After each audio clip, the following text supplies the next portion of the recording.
about zero emissions. Come on, if you don't speak about fossil fuels that have to be left under the ground, the rest is propaganda. It's not serious at all. It's just a smoke screen to keep doing business as usual. It's just to have an agreement that will burn the planet. Because what we are going to have in Paris is not a weak agreement. It's not an agreement that is the agreement of the planet. Because an agreement issue of fossil fuels that have to be left under the ground for business as usual. And what they are doing is burning. And fossil fuels and this climate change is our opportunity is very small. It is this decade mainly. If you read all the studies, they say that the peaking year, the global peaking year, what does this term mean? The moment where the world has to begin to reduce global emissions. Last year, this year, the worst scenario, 2020. But if we postpone this for 2030, then it's game over. We're discussing about a different situation. We're how to limit the increase of the temperature to 2 or 1.5. We're beginning to discuss in a scenario of 4 or 8 degrees Celsius more in the temperature. So this is the key issue. And we think that we discussed very much about Paris, what we're going to do. We have to put this in the center of the debate. Otherwise, everything is hypocrisy. And it has been like that. So that is why it is so important. Now, you will ask me, why governments that also own fossil fuels, that are progressive governments, also don't want to address the issue? Because that is the contradiction. I mean, I don't want to speak about others and not speak about my own government. The Bolivian government depends on gas. The Venezuelan government depends on oil. So I think the most strongest position that we had was after Cochabamba in 2010, where we put on the table in the UN negotiations that we had to leave the fossil fuels on the ground. But then after that, there was a very big reaction because many, even from inside our own government, saying, come on, you cannot leave the fossil fuels under the ground because then we're going to lose our business as states. And I really believe that if we are progressive governments, we have to give the example.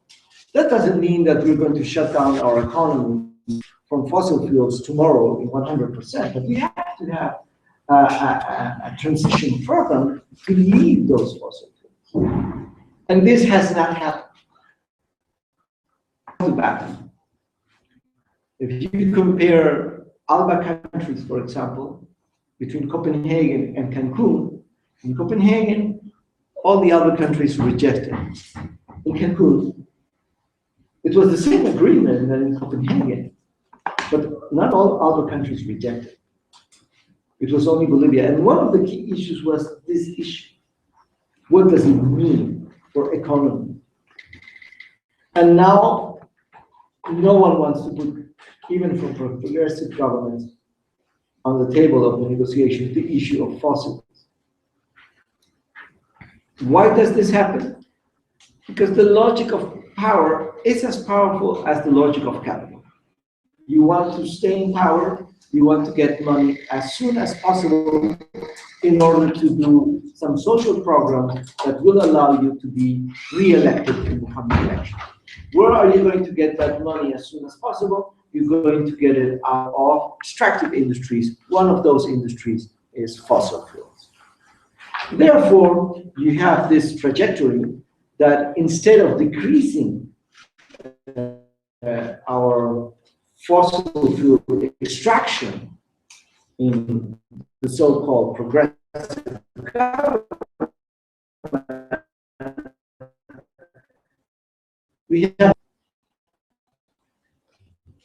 and it's very big, but the economic crisis is very big. And rely very much on fossil fuel extraction. But so I would say this fossil fuels, we have to confront the logic of profit of those big corporations. But we have to also confront the logic of power. State-owned companies will serve that logic of those fossil fuels under the ground and save humanity and the planet as we know. Thank you.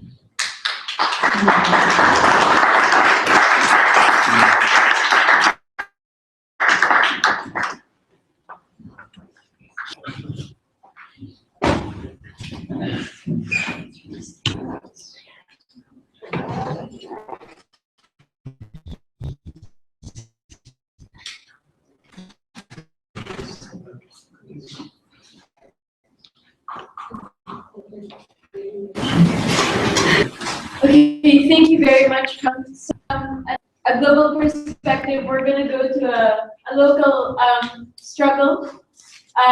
This is Oliver Muñoz from Biofuel Watch in the UK, which is also a member of the Global Forest Coalition. Ollie is here to talk about their struggle in Scotland and their recent victory in shutting down a coal station. Coal power station. So, Ollie? Cool, thank you very much. Yeah, first of all, if you can't hear anything I'm saying, or you want to interrupt me or ask a question or tell me to repeat something, then just ask and I will do. Yeah, so my name is Ollie, and I do work, which is a member of the Global Forest Coalition, but I also work for a network, a UK that supports communities that are struggling against coal mines. In the UK and in Scotland at the moment, all of our mines are open pit mines, and there aren't any deep ones anymore. And these struggles have been going on for quite a long time. So for me, there are many different ways of approaching, the global problems that the world faces and climate change and international level is extremely important, but I also firmly believe that we can keep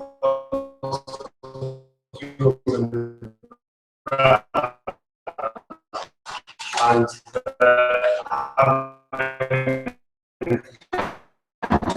strong, empowered communities who are able to participate in and take decisions for themselves and really have an impact on fields on the ground, or are aware of or have participated in other parts of the world.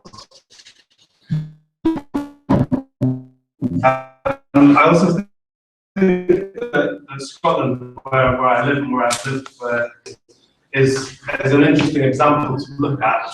As a relatively, it might be easy decision making in Scotland, but also targets in the world. So the wants to be seen one of the greenest governments in the world, definitely in the club. So Scotland's kind of interesting because, like I said, we supposedly have very strict emissions and climate change targets. The country's actually missed them for the 3 years that they've supposedly been in force. But they are very strict and go further than well, certainly any other targets that I've come across before. The Scottish Government also has a very strong commitment to climate justice. And it's done things like establish funds which tries to support climate change defense and mitigation efforts. And government ministers talk about climate justice lot. Sorry, I have a question. You speak about Scotland. In how far is the Scottish energy policy is autonomous from London, from the UK? In how far is the difference there? So, what I suppose I know Scotland is that we have quite a politicised population at the moment because of the independence referendum that happened recently. So energy isn't a devolved power in Scotland. So theoretically, decisions on energy are taken in London at Westminster, and we have like a UK-wide energy market. However, the Climate Change Act is a Scottish one, and is enshrined in Scots law.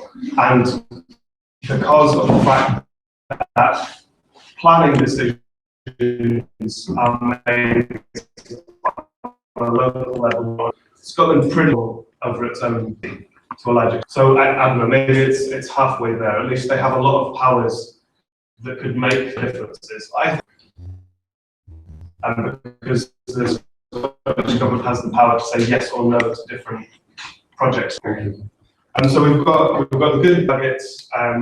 We've got a commitment to climate justice, and we've got like motivated population at the moment, independence referendum, and the belief that positive social change through grassroots participation.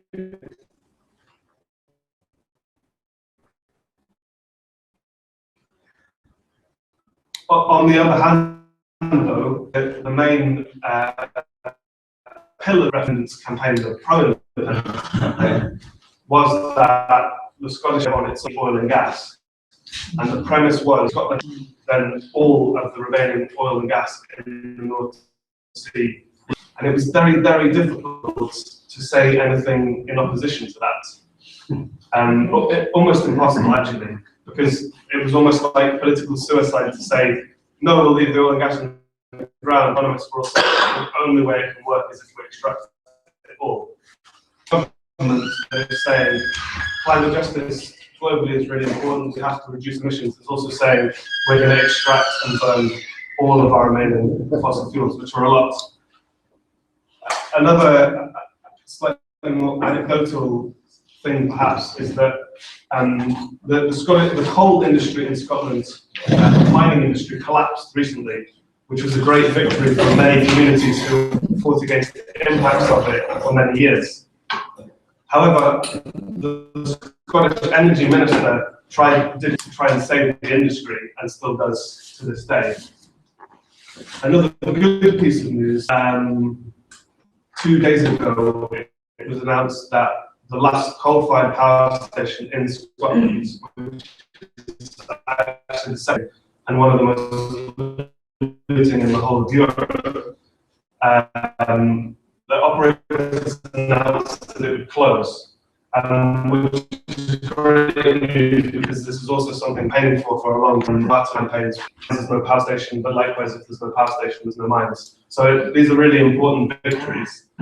However, the person who was most vocally in support of the power station staying open was our energy minister. And so we basically have a government and an energy minister that on the one hand, or on one face is saying, climate justice is really important, we're doing more than anybody else to reduce emissions, but on the other hand is saying, we're going to dig up and burn all of our oil and gas, and we're going to support the coal industry, and we want to keep our dirty, innovative coal power station open for as long as possible. And that's obviously a very, very big contradiction for me. It highlights really well, well, I suppose, it's a problem of centralized power. It's where a small number of people have too much decision-making power,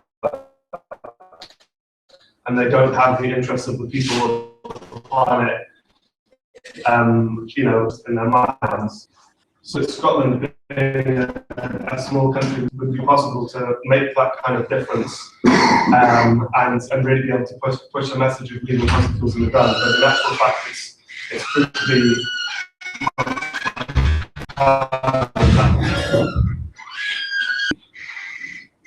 so going back to the importance of believing that communities can keep fossil fuels in the ground. Maybe a good example of this is mining in Scotland. So as I said a couple of years ago, the industry collapsed, and we had a couple of big mine operators. Okay, so when I say big, they're big for UK standards or for Scotland standards, and we also solidarity with communities internationally affected by coal mining, because of course the UK imports way more coal than it burns locally. And so although the mines that we oppose in the UK are big as far as we're concerned, they're like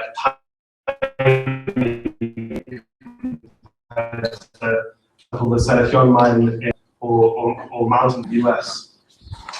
But what has happened over the recent years in Scotland is that communities have become increasingly empowered, have had more and more communication between them and within themselves, and they've been able to fight off the powers of decision makers who are, as in most places in the world, totally unaccountable. The landowners who own all the land and therefore may as well, and which of course are in Scotland and the UK, as well as elsewhere. And it's by organised level, depending on a whole wide range of activities, whether it's, everything that you might come across, from handing out flyers and doing petitions to taking direct action and physically stopping mining operations themselves. Well, what has ended up in happening is this economically unviable position to it, helped also by things like falling global coal prices, which was the result of fracking in the US, which is obviously a much more complicated message. But for me, the example of Scotland is a good one because it shows that where decision makers aren't making the right decisions and are unwilling to make the right decisions, where energy companies depend on burning fossil fuels and aren't going to change to do the right things themselves, and where landowners have a vested interest in digging up and burning fossil fuels, communities taking action themselves can make a difference. And it's obviously not just in Scotland that this happens, but it happens all over the world. And so for me, it's really important that there is this emphasis on trying to provide support for and solidarity with communities who are themselves stopping the fossil fuels being taken out of the ground. And like I said, I'd really like to hear other stories that people have of where this has worked in other parts of the world, because I know there are many of them, and those stories need to be told more and more so that people can start believing that the power isn't in the hands of decision makers, but actually where this stuff is happening is where that can really be a really big impact in terms of the getting stopped.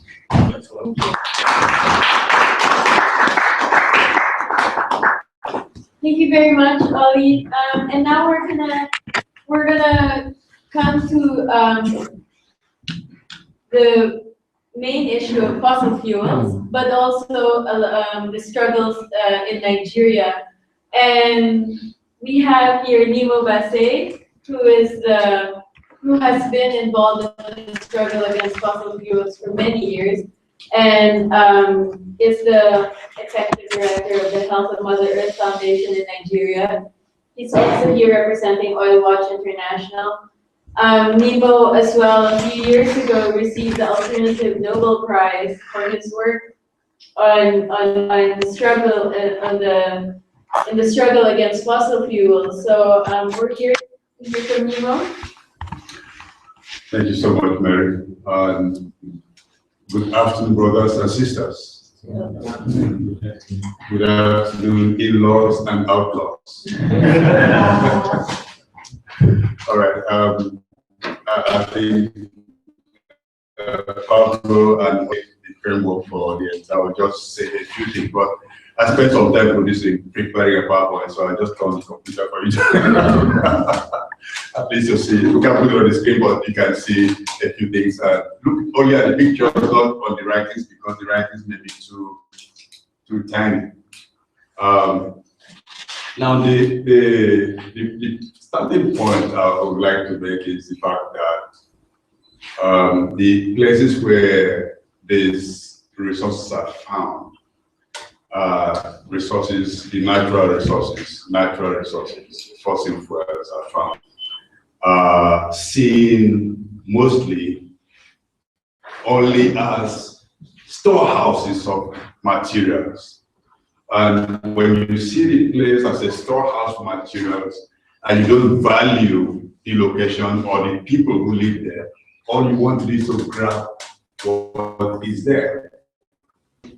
In the struggle against the expansion of fossil fuels, we like to remind ourselves that these resources we put sometimes so far that we don't talk. But we think we're so brilliant that we can dig miles down, kilometers down to bring things that Mother Earth had kept far away out of sight. I think it's a sign of being intelligent, it's a sign of madness. Because resource extraction is like amputation. You always amputating, you are cutting away, you're not putting anything back. And so Mother Earth has been amputated by oil companies, by mining companies, and by the politicians who are there. And Oil Watch International was founded in 1996 at a meeting in Quito, Ecuador. And Oil Watch is a global south network whose major objective is to limit the expansion or stop the expansion of fossil anywhere in the world.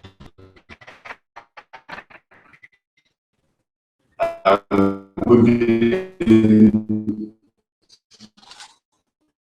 sharing experiences and struggles at the beginning we're calling for a moratorium, of course, with the additional line in, and then lines in the line. And a good life of friends. So we just want to start. Now, I would like to speak a little bit about, well, we talked about that two key places that are rational, the struggle to keep. One is Yasuni in Ecuador, one is Nigeria. Now, in 1993, the Ogoni people share from their territory. I mean, that's amazing. Isn't that? It's still amazing. Because a small community of people, less than, there were 500,000 people, from Ogoni in 1993, they were able to tell Shell, get out of our territory and don't come back. And as we speak, Shell has not been able to go back to open up the oil wells in Ogoni land. Isn't that brilliant? Just a few people could do that.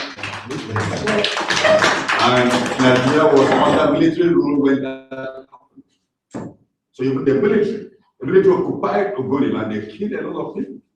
Raped women, burned down communities. In 1995, they executed Ken Saro-Wiwa, who was the leader of the Ogoni people, was a major writer, environmental justice community organizer. He inspired me a lifelong struggle against.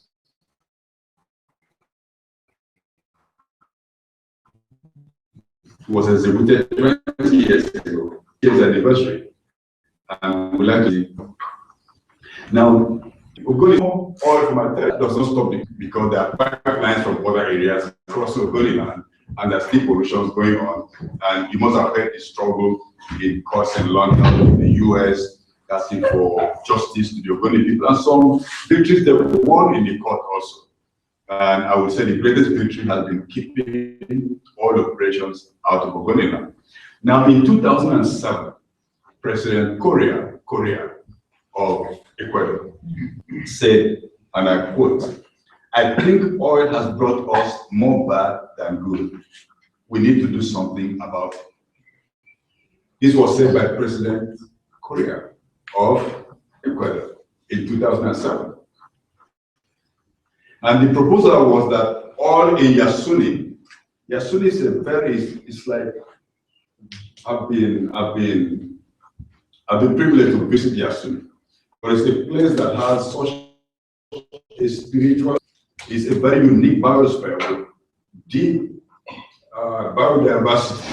And there are some people living there who don't want contact with the outside world because of the disease that those of us who are out from, who don't live in Yasuni carry. They want to live, maintain their lives, and just carry on. And said, okay, we leave the oil there, but they made a big mistake. They said, we're going to leave the oil there. Maybe it was not a mistake. It was a trap. They knew what they were doing. So we're going to only leave the oil under Yasuni if the international individual half of the value of the oil. That was half carbon offset. Because okay, you leave the oil in the ground, that is really carbon offset. So if the world was really about really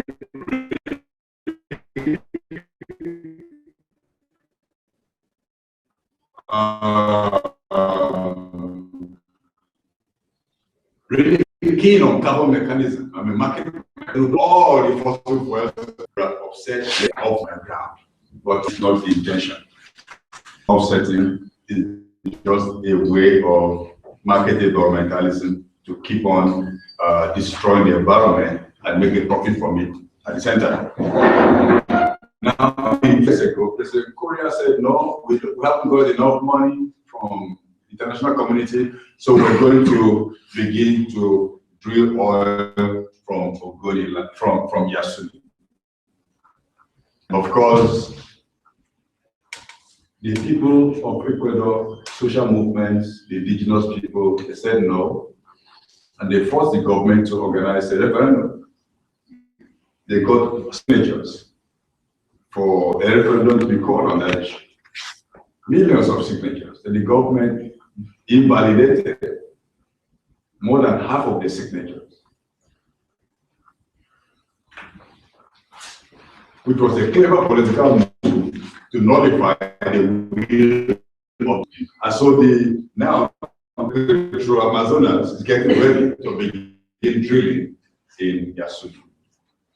And so the struggle, what the president of Ecuador said in 20 is now overturned. But the oil in Ogoni is still underground. But again, there's a threat in Ogoni land. It's a local oil company. So, okay, if Shell cannot go into use the local company to do it. And some chiefs and politicians are all for it. But the good news is that the Ogoni people, the masses of Ogoni people, as they say, no, we're not going to tolerate extraction of oil from Ogoni territory until our demands are met. And one of them is political, and they have the Ogoni Bill of Rights they produced in 1990, which are not addressed by the state. And then the Ogoni environment is one of the most polluted places on earth. And the United Nations Environment Program has said that it's going to require work over 25 to 30 years to restore the environment. So the Ogoni people are saying, okay, if you want to drill the oil or talk about drilling the oil, first clean up our environment. And 30 years is a lifetime in Ogoni. And I'm so glad that the youths of Ogoni land are standing very strongly on this issue. And so whether it's Shell or a local oil company, it's going to be very difficult to bring the oil out of Ogoni land. So it's possible to keep the fossils underground, to close down coal plants as in Scotland, as Oliver said, based on the power of the people. And that is why this World Social Forum is such an important space to share this, because here we say another word is possible. Otomundo's possible. Something like that. Now it's very difficult. It's difficult to do the right thing when it comes to climate change because of the worship of capital, of transnational corporations. The Nigerian state earns 70% of the national income of the government of Nigeria comes from crude oil and gas. 70%. In terms of foreign exchange earnings, more than 80%. In Ecuador, it's 40% of the that come from the fossil fuel sector. But one thing I'm so personally very glad about is that oil prices have fallen. And every day I pray that it will fall to zero. Because oil is destroying the climate. Oil and gas. Not only destroying the climate in terms of climate change, it's destroying lives of communities who live on the fence line of this destruction. And sadly, many countries, whether in the global north or global south, when oil is discovered, people are so hopeful. Oh, we're going to make it. We're going to have it. We're going to progress. We're going to have a lot of money. We're going to be like Norway. Say Norway did it right, so we can do it. We'll not be like Nigeria. We'll not be like the Pollution United Delta. All these are just pipe dreams. Nobody has done it well anywhere. Right now, Norway is pushing to drill oil in the Arctic. They tried to drill oil in Lofoten, which is offshore toward the northwest of. Now, when any country, no matter how rich or how challenged economically, know what matters to everybody because of money, I don't think that model should be followed by any. And there's one thing I would like us to reflect on before I to round up, because we will continue the corridors. There's a big challenge between the proposition of people's sovereignty, resource sovereignty, and resource democracy. When we talk about governments, we have a right to utilize all the resources for the benefit. Doesn't it not sound right? It sounds perfect. I mean, you can't argue against that. I can't argue against it. That every country has a sovereign right to develop, utilize all resources available for the benefit of the state and the people. Excellent. But the truth is, are those resources ever used for the benefit of the people? Does anybody pay the actual price of the fossil fuel? No.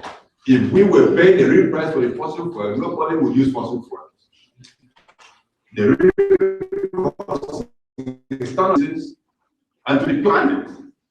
We're burning the planet and we're celebrating the moving fast.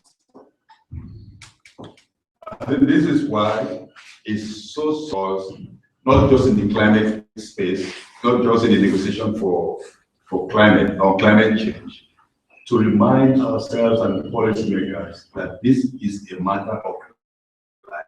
We don't own the planet. We don't own Mother Earth.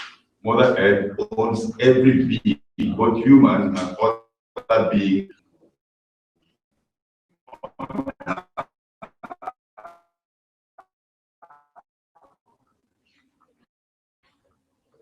So we'll be proposing the resource, not one word with a hyphen, resource, to re-engineer our imagination to go back to understand that what we call natural resource is actually the gifts of nature. We don't own any of those things. And it's a philosophical mind shift that we need, that will help us in better decisions in whatever we do. Okay, so the drink,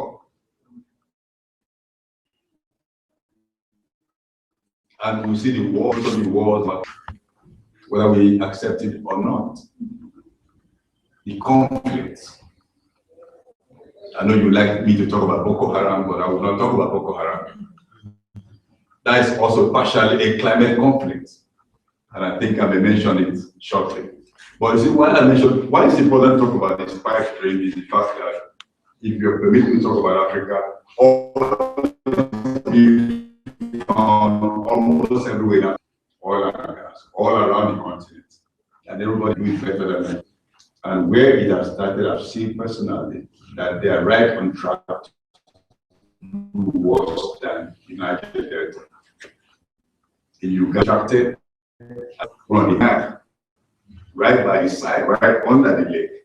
This is a recipe for disaster. In Kenya, what has been found in Lake Turkana, one of the heritage that we have on the continent. And you're going to drink oil in a place like water stress. So there are many reasons why fisheries brings about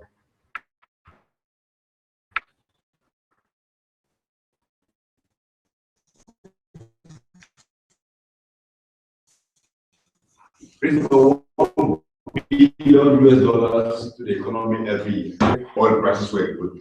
The oil may bring in about $1 billion also. The oil does not employ a lot of people. Investment in research and development out of Africa. In Africa that is invested, that is going that way, or anywhere that does not develop the technology and things for it, you're going to have very few people employed. And so, but fisheries in Ghana employs thousands, hundreds of thousands of people, and they're generating the revenue. Last time I visited the fishing communities close to the oil fields, they're not allowed by the military to get anywhere to near where species they normally harvest can be found. All right. Come on, 10, 5 minutes. Okay. At the moment, speak about the kind of climate crisis on the continent of Africa. In 2012, we had very bad floods. Here, there have been bad floods already in Mozambique and some other places in East Africa. But in 2012, in Niger Republic, within 2 months, more than 500,000 people were displaced by flood. In Nigeria, 6 million people were displaced by flooding, and 300 people died. There were thousands displaced in Mali, in Kenya, Uganda, Chad, South Africa, Mozambique, Somalia, Burkina Faso, Cameroon, Ethiopia, Sudan, Mauritania, and others. Almost all over the continent was massive disaster from flooding. Some places where there was no flood, rain was falling on the ocean instead of falling on the land where the rain is needed for crop. So we're really in line for crop failures. And one thing that's been said about now the negotiation is about keeping global temperature increase to 2 degrees centigrade. What it means 3 degrees for Africa. And who would for goodness sake accept that we can make good decision to keep temperature at 3 degrees centigrade above pre-industrial levels? So Africa is on track to be set on fire. Africa is already being cooked. So the entire continent, don't talk about this. 2 degrees, if 2 degrees, that is the average, that's not for Africa. Africa is 3 degrees. Africa is already too cold. No, Africa is already too hot. Forget about Tunisia. Tunisia will be cold. So if you add an increase of 3 degrees, this is criminal, it's unacceptable, and one step we can take to fight this is to keep the fossils underground. But this may not happen. And why this may not happen is, I think I'm going to end with this slide so that we can have a conversation. There are a couple of more slides after this. But this man, Lawrence Summers, who was a chief economist in the World Bank in 1991, he sent an email, which you can find online. You Google this name. I said, Lawrence Summers plus World Bank plus email. I'm sure it will pop up. He said, with regard to pollution, he was saying that it's okay to dump toxic waste in Africa. And he gave an economic reason for that. And what is right here, he said, I think the economic logic behind dumping is waste. Which country that? I've always thought that underpopulated countries in Africa are vastly underpolluted. And he went on to say that if you dump toxic waste in Africa and the people die, that's not a problem. Because if it was to dump it in a rich country where people can live up to 65 years and maybe have prostate cancer. See, this is a place we are killing them, they are not going to live up to 65 years, so kill them off. This is why the 2 degrees centigrade is being put forward as a good target to keep temperature well for old people, of course. And I like to say this sometimes, that some people in the world would like to have Africa without Africans. Because we wipe up the people on the continent, the resources will still be there. You can go to Congo and get coltan, get crude oil, get gold, get platinum,